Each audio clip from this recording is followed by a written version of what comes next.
Urban Crag Climbing Center is a rock gym located in Dayton, Ohio, with 8,000 feet of textured and sculpted vertical terrain ranging from 28 to 56 feet.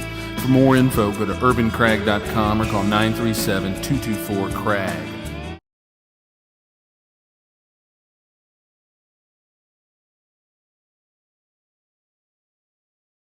You guys were set up for Film Dayton, am I correct? Yes. The arrangement was that we were going to set up for Film Dayton somewhere around the Neon, hopefully in the parking garage or on the meter parking that's right next door. Yeah, I know what you're talking about. And basically what happened was we had assumed that because the Neon controls the parking lot that basically we could park there and kind of as a backup, we'd try the meter. So in talking with the city, we learned that they own that parking garage and they lease it for the use of the Neon. Okay. Well, for, I guess, insurance reasons is what they quoted, Megan at Film Dayton, we couldn't park in the garage. We just weren't allowed to. Which struck me as kind of funny. And I even offered to, give my insurance agent a call and, set them up even on my policy, my insurance policy that we have for the truck. And then in talking with the engineering department, who controls the right of way, controls all the meter parking and everything, we were not allowed to park at the meter, even though the meters are turned off after 6, which is when we would be there, even though it's an event that's going on downtown that we were requested to be at by a local business that shares, that basically who uses that parking spot, that we weren't allowed. There's a couple of ordinances that I had to look up involving like vending from mobile vehicles and permits for use in the right of way. And basically what it came down to was those ordinances, even though they kind of are pretty clear about what you can and can't do, it didn't come down to those. It came down to the city just wouldn't allow us to be there. So that was a lot of the confusion and a lot of the there's a lot of confusion about the regulations and how they apply, who they apply to, and where they apply. So the city's stance right now is just, instead of making that clear or trying to figure the existing ordinances out, that they just won't allow it to happen. And they're going to continue working on new legislation for food trucks to operate in Dayton. And I talked to the engineering department a little bit about those new regulations, which I was really excited to hear about. Apparently they would involve designated locations that food trucks will set up in Dayton. They would involve certain hours that they can set up. I think you said something like 6 a.m. to 6 p.m.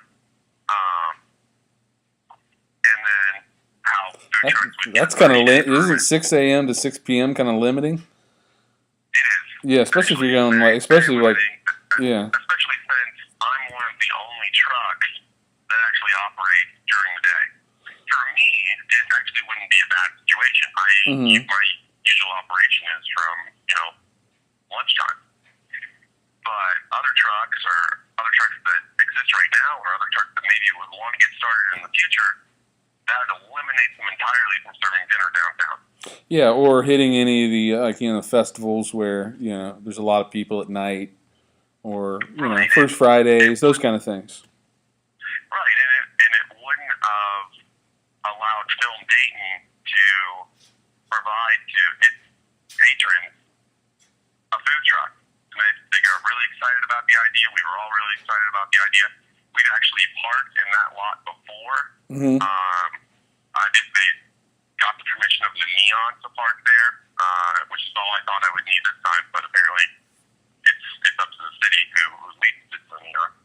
So the new regulations, while they're really exciting in a lot of ways, it's really exciting that Dayton hasn't just said no to food trucks, which they could, and that would be, their right to do that, I guess. But at the same time, there's not been a food truck owner or that's been talked to about how the regulations would actually affect food trucks. Mm-hmm. It's like changing the rules for retail stores without actually talking to anyone who owns a retail store. Yeah, well, you're up there. I'm sorry. No, go ahead. No, I was gonna say you're up there in Columbus today, and I just got back this summer. I took a week off and went to New York City, and needless to say, there were food trucks everywhere up there. Oh yeah, I just got some food from one. We're getting lunch right now at the food truck festival. Okay. Really cool. Yeah. So, what's the difference in Columbus than Dayton that you found out so far? That's one of the things we came up here to find out. It's helping make some contacts with some food truck owners up here and get an idea about what the regulations that they deal with are. Because I'm not anti-regulation. Mm-hmm. I'm anti, competition limiting regulation. I'm anti, let's make regulations so we can say we allow them, but we don't want them. And that's kind of the feeling that I've gotten with, all the concern that I get whenever I talk to anyone about these new regulations is for existing business owners. Oh, we don't want you parking in front of I-9 and taking all their business. Yeah, I don't think that would actually be an issue. I would think that number one, Tie-9 and what you guys do are just completely night and day. And right. When I go out to eat and I want to sit down and have a glass of wine, a salad, a meat, that is not ever really. Maybe it is for some people, but at least for me, it's not like an issue of competition or one or the other. Like I'm either going to. Right. It's. I think their worry is that we're taking their business and we have no overhead. The truth is, we have a lot of overhead in different areas that restaurants don't. And at the same time, we have things that we are never going to be able to offer that a restaurant is, like sitting down and eating, having a server, having just not having to worry a seat, or a roof with heat and air conditioning. Yeah. You're not standing in the rain waiting for your food. These things restaurants can offer, but food trucks can't. Mm-hmm. So like you said, if you wanted to go to the Oregon district and get something to eat and maybe take someone with you, you'd be the worst date in the world. You said, well, honey, we're going to go to Tie-9, but let's eat at this food truck instead. Yeah. It's apples and oranges. Mm-hmm. And won't the food trucks complement restaurants? I think they would. I think one of the things that I keep thinking to myself is if restaurants look at food trucks and go, wait, hey, there's like an almost zero overhead, super easy, super mobile way to get money. Mm-hmm. Why don't existing restaurants open food trucks? Yeah. I mean, if there was a Tie-9 food truck, I'd go there. I'd want to park right next to me, actually. Mm-hmm. Because it would get people downtown, it would get people excited about something new. It is a lower overhead way to open up a restaurant and get your dream started to owning your own restaurant. Mm-hmm. And for existing restaurants, it's even simpler than someone like me who had to open up everything from scratch and basically works just in a 10 by 15 kitchen truck. Yeah. They would have storage, they would have cooks, they would have, an existing customer base that is gigantic. So I think they're limiting themselves even with this idea that, we don't want this to be something that happens in Dayton. Mm-hmm. I would really love to see, Coco's, Tie-9, Rudamain, all these places, if they had food trucks, mm-hmm. they'd be getting more business. They'd be downtown for lunch. They would be, giving themselves exposure at the same time making themselves money. Food trucks and street vending are a great idea for any city who is under economic stress, who wants to mobilize people who are creative and want to put their ideas into practice. Yeah, we saw food grocery carts in New York City. We actually had a lady with she had barbecued corn and like skewers. Incredibly entrepreneurial. Yeah, and there's actually a link on Fressa's Facebook page for it's research that it's a law firm that represents, I think it's Justice International or something like that. Mm-hmm. But there's a link to it on our Facebook page, and it goes through and it highlights, a lot of the arguments that cities have against food trucks or their fears of what food trucks mean, and it lays out really well why those fears don't really hold water. Mm-hmm. And it also highlights a lot of the benefits that street vending in particular has for communities, for cities. It even talks about things like, news, like magazine stands and, little farmers market stands that people are allowed to do. It means that a city like Dayton, whose biggest problem is that no one wants to go downtown. Yeah. The college students will go to the Oregon district between the hours of 10 and 3 in the morning, but then they're gone. Workers will be down there, but they won't leave their office building. They won't walk around and see what the city has to offer.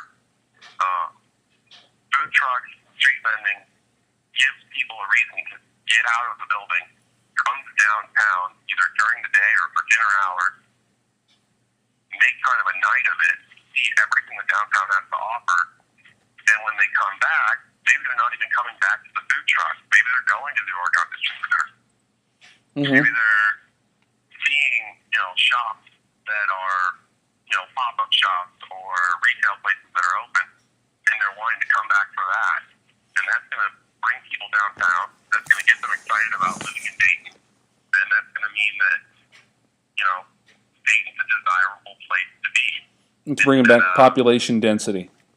Yeah, instead of Dayton being that's where my office is, but I live in Kettering, and I eat in Kettering, and I shop in Kettering, and I take my family out to the park that's in Kettering. Dayton's less a nuisance place that my office just happens to be, and more of a place that, hey, it'd be nice to spend a lot of our time here.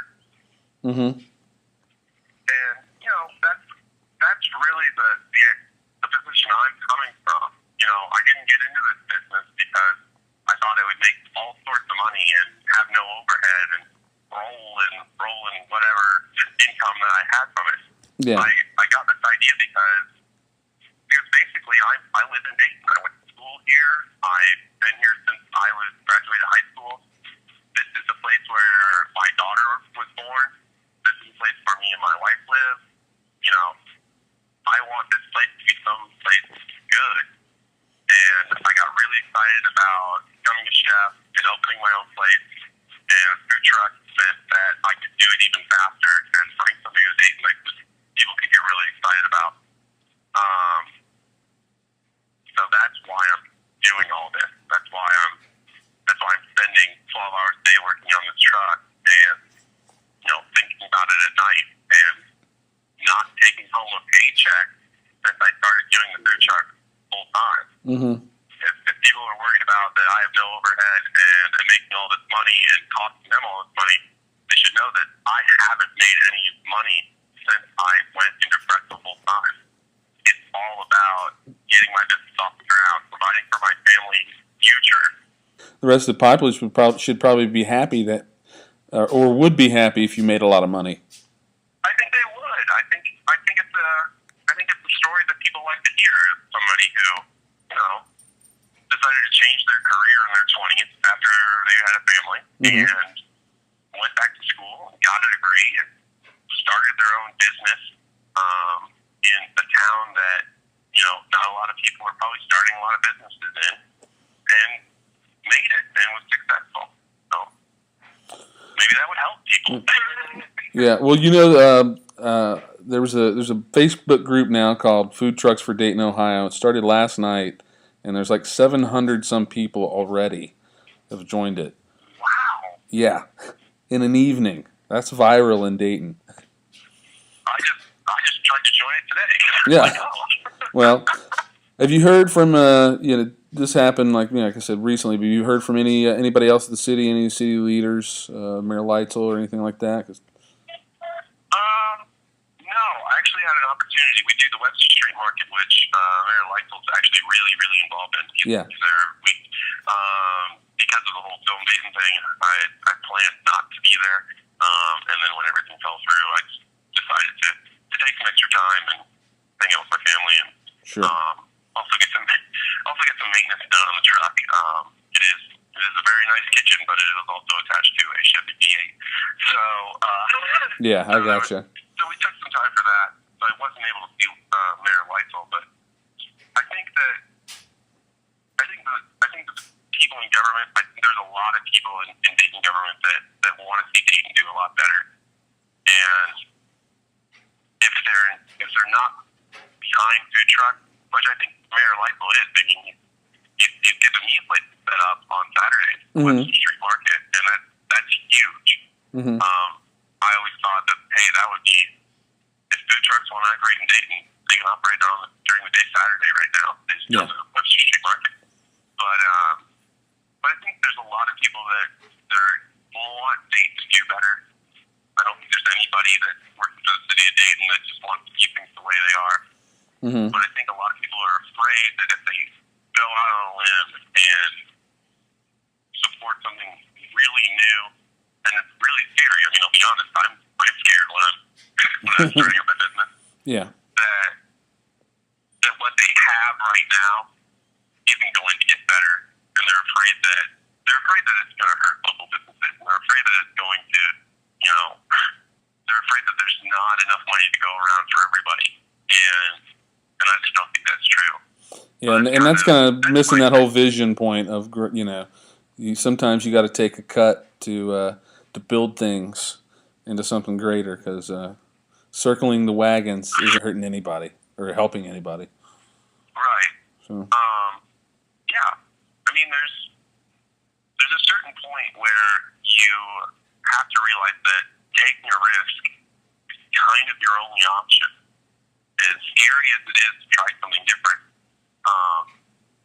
sometimes you've got to realize that doing the same thing isn't going to get you anywhere new. I think that's food trucks to a T. Like, it's something different. It's something that you kind of can jump into with both feet and take control of and make your own. And you might not be too sure how well it's going to go at first, but it's that first step that makes the real difference. That actually gets you, doing something that you love and doing something that you care about, and being your own boss.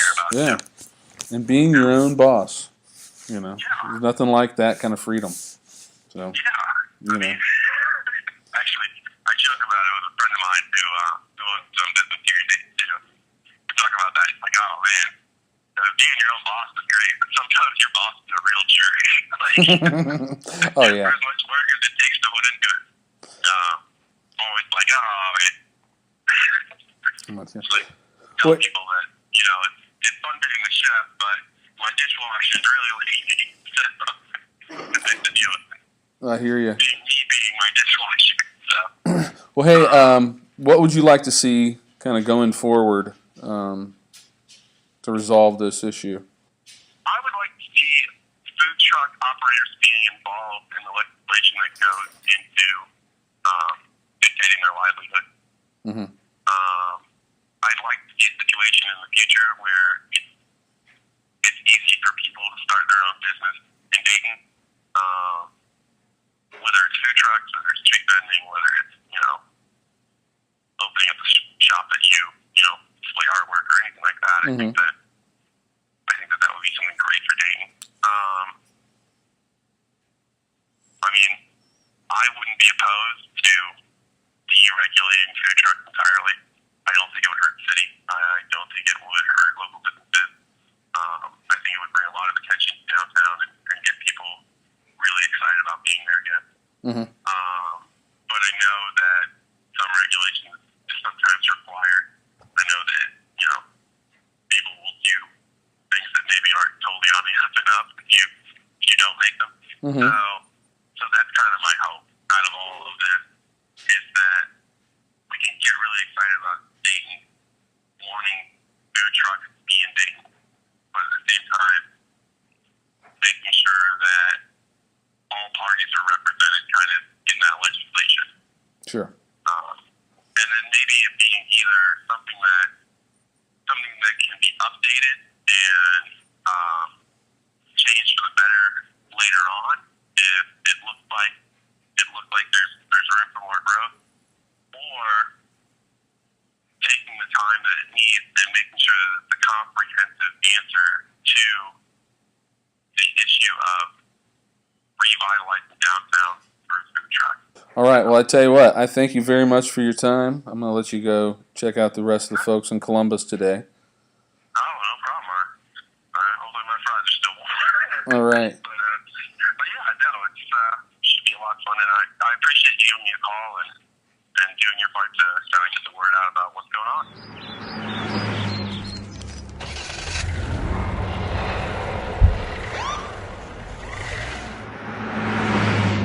You know I pulled you over. Because you're a Reuben.